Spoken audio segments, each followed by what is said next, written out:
Mimi naitwa Lea Leons, ni mzaliwa wa Babati Manyara, ila kwa sasa naishi Arusha na tukio limetokea Arusha.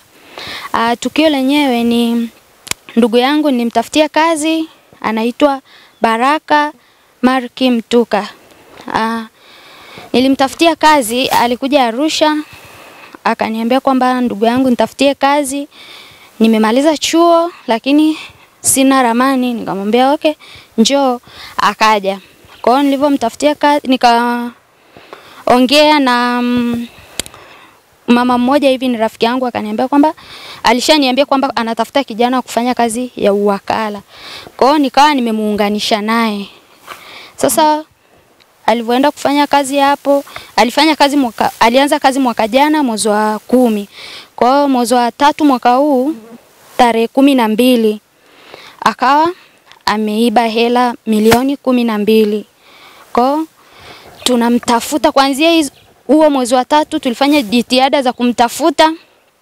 Tukaona sasa jitihada zikawa zimegonga mwamba.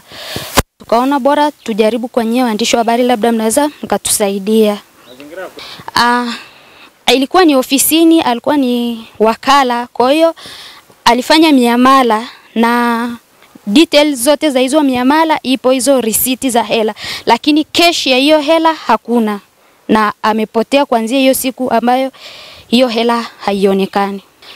Ni ndani ya hiyo siku tarehe 12, make ilikuwa hiyo siku ya tarehe 12 ndo tulipogundua kwamba pesa hakuna. Ilitakiwa aingie kazini mpaka saa 4 ya asubuhi akawa hajaingia. Bosi wake akawa ameenda kumwangalia kwenye uko mahali alikopangisha. Kwa hiyo akakuta hayupo na funguo ameacha kwa jirani.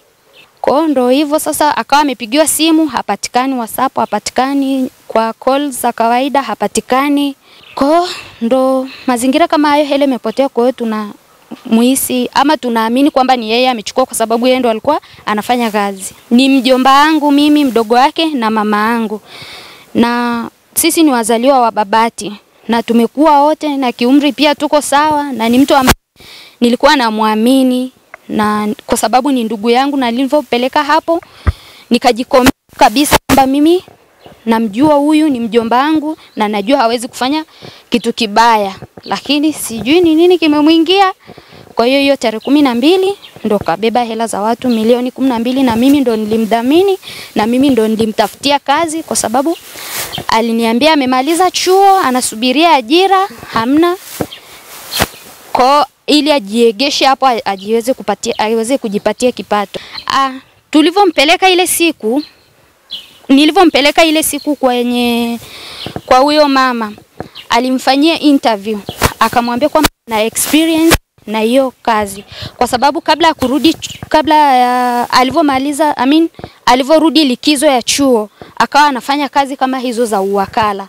Kwa huyo mama akamwamini, na kuna details pia na interviews alimfanyia.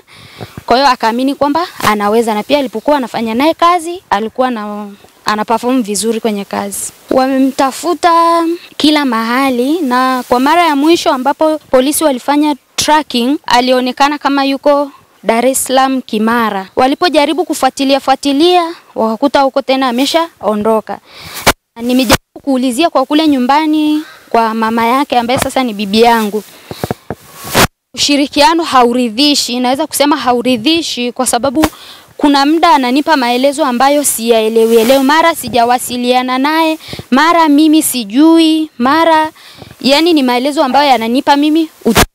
Kwa hiyo hapo jibu kamili la kwamba wao wana details gani kuhusu yeye sijui, au taarifa gani kuhusu yeye sijui. Kwanza inaniumiza sana, na pia inanifikirisha mara 2 mara 3 kwamba imekuwaje mtu wa karibu naweza kumsaidia kujaribu yani kwa kweli nashindwa hata ni namna gani nielezee, kwa sababu kwanza ameniumiza sana, alafu pili mimi ni ndugu yake. Yani kiukweli popote huko alipo, kama ananiona amfanye vibaya sana na ananiumiza sana, na inanipa mashaka na inaniumiza, nashindwa kufanya kazi kwa amani kazini kwangu.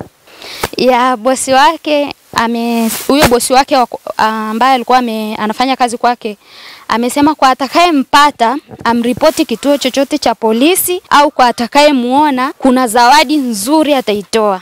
Amesema kuna zawadi nzuri ataitoa. Kwa hiyo anaomba ushirikiano wa hali ya juu. Jina lake Baraka Marki Mtuka, ni mzaliwa wa Babati Manyara, kijiji cha Chakashi, kata ya Kashi.